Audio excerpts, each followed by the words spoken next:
Formula A experienced a wet race for the first time at the Nürburgring for the German Grand Prix, and some are better accustomed to the weather than others.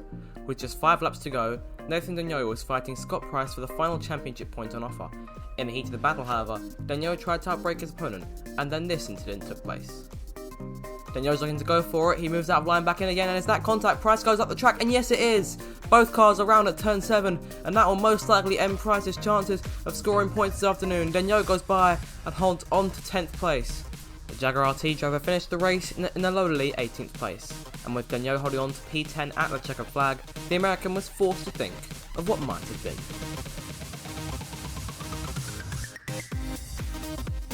It's safe to say that the Australian Grand Prix wasn't Pascal Becker's best race weekend. Starting a woeful 20th place after a wet qualifying session, the Germans slowly started to make up places, and all signs were pointing to a drive into the top 10 coming into the race. But with 4 laps to go, Becker fell from 14th, which destroyed any hopes he may have had. There's been a spin, it's Pascal Becker! And this is a sorry sight for the German, who must have made contact with one of the XCT cars, and any chance he's had of scoring points today has been completely and utterly destroyed. The gut-wrenching incident saw Becker finish down in 19th place, and near 40 seconds off his teammate Sergio Arbeloa.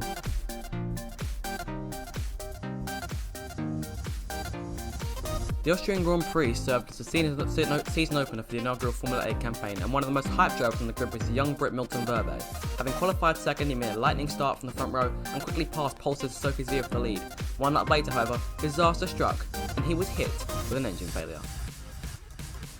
Verbe seems to be slowing up here. There's smoke now billowing from out the back end of the car. It looks like we have our first retirement in just under 2 laps into this Austrian Grand Prix. And I can't imagine how it must feel for Milton Verbe in the cockpit having to retire from the race lead, and that's definitely not what you want to see for a team expected to be title challengers during this season. Verbe's teammate Alexia Perne seized the race lead and went on to win the Grand Prix, but Milton was gutted knowing it could have been him on the top step of the podium.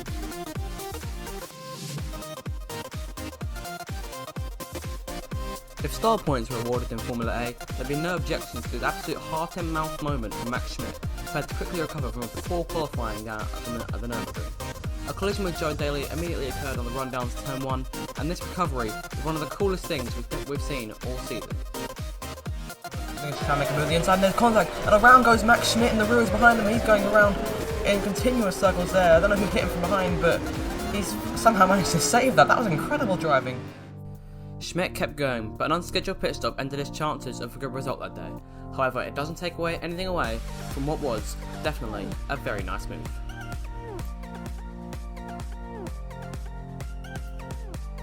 The Turkish Grand Prix was Chloe Thomas's best chance to take her first win of the season, with the wet qualifying setting her rivals further back in the starts order. She had an incredible start, pushing up into second position behind Mohamed El Hadri. Things started to decline for the South African driver further into the race, and with just 2 laps to go, it all came to nothing when she collided with Pascal Becker at turn 1.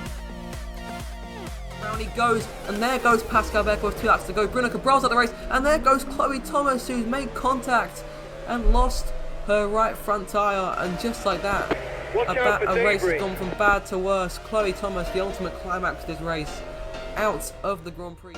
Thomas would later taste victory at Silverstone, but this collision left a bad taste in her mouth coming out of what seemed destined to be her day.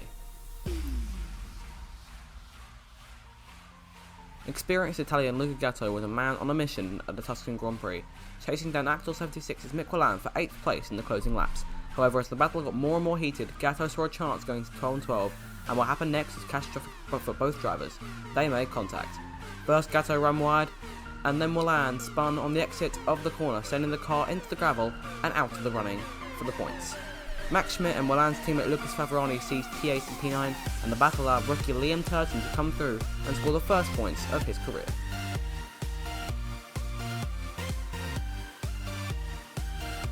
No one expected Mohamed El Hadri to take his first pole position for the Turkish Grand Prix, but he managed to prove his doubters wrong and lined up in first place on the grid. He started well and led away comfortably from Chloe Thomas, but unfortunately, 4 laps into the race, disaster struck for the Arab driver. And around goes the Dalton Moore machine. El Hadri spins out from the lead. He's holding up Thomas and Diaz here. The Colombian moves inside and takes the lead away, but what a huge error from the Arab driver, and the win must be surely out of his reach now as he drops back. Al-Hadra kept going, but another mistake later on in the race pushed him down the order to finish in 17th place. Definitely an afternoon to forget. Sergio Arbeloa ran third in the championship going into the Canadian Grand Prix. Having started from pole, he had an incredible chance to seize the points lead when Alexia Pernay spun to the back of the field, and with Sophie Sevilla down in 5th, the stars looked to be aligned, but Milton Verve began to reel him in, and with 5 laps to go, the battle was on. Coming down the home straight with just 2 tours left, the British driver made his move. Verve closing all the time now as they fly down the home straight. Over the line they come. He pulls out to the left hand side going into turn 1, and there it is. Verve breaks later than his opponent, goes through on the inside and takes away the lead of the Canadian Grand Prix with just 2 more laps left to go. Milton charged on, and with the fireside driver behind him having lost momentum, there was nothing stopping the Apex driver as he flew to his first victory. Arbeloa's chance are gone as Sophie Sevilla finished in 3rd place and swiped the championship lead away going to Silverstone. A dramatic race-long duel between Alexia Pernay and Sophie Sevilla reached its climax on the final lap of the German Grand Prix, with Sevilla running wide at turn 1 and Pernay attempted to seize the chance and failed. Going down into turn 7, however, the French woman was given another chance. As she moved inside, Sevilla swerved off her line going into the corner, but managed to come back down in front of Pernay. The move was deemed fair by race control, and the Spaniard held on to win her 2nd race of the year.